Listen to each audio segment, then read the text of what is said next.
Okay guys, nongeye kubasuhuza mwese abafana bacu bo kuri iyi channel y'Abavandimwe TV, abantu twatangiranye, abantu bashyashya tumaze kunguka kuko muri iyi minsi nabonye koko tumaze kunguka abantu benshi bakaba biyongereye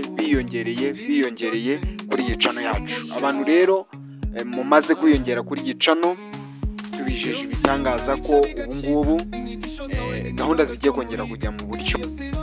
Gutangirana n'iki cyumweru tugiye gutangira,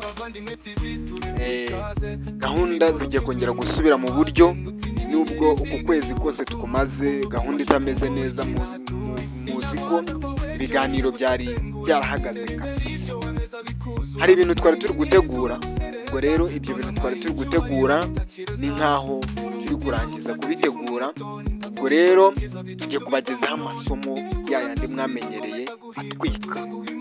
Twabateguriye amasomo atwika rwose. Isomo ry'ikinyankore riracyahari, ikigande kiracyahari, mutagira ngo twarabaretse, ahubwo ni ibintu byinshi tuba turi kubategurira. Ndetse mu minsi iri imbere, aho turi burangirize kuno kwezi, hari iyindi gahunda twateguye ariko ntabwo twari twayinonosora neza. Biramutse bigenze neza, ngira ngo uku kwezi nikujya kurangira nzababwira uko bihagaze. Nagize ngo rero bakomeze mumenye ko tukiri kumwe, mumenye ko tutigeze tubareka, mumenye ko tutigeze tubasiga, ahubwo nuko ari ibintu byinshi tuba turi kubategurira kugira ngo mudacika intege. Reka gucika intege, ni ibintu byinshi tuba turi kubatekera, turi guteka hirya no hino kugira ngo nyine namwe mugire ikintu musarura cyiza kandi cyabafasha. Niyo mpamvu rero hanga kuri Bavandimwe TV bifuriza ibyiza gusa, bifuriza ibyiza, mbasabira imigisha buri munsi.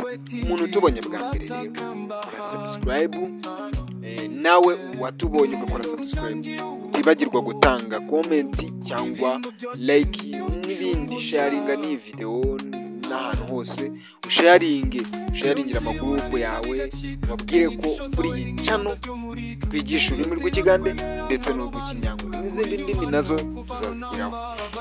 Uyu munsi rero narangije kubabwira ko kino cyumweru ibintu byagiye mu buryo, tugiye kongera gutangira nk'uko byari bimeze, tugakomeza na bya byigisho byacu. Ku wa kabiri muzi isomo ducishaho, ku wa gatandatu no ku cyumweru nabwo muzi isomo ducishaho, ikigande.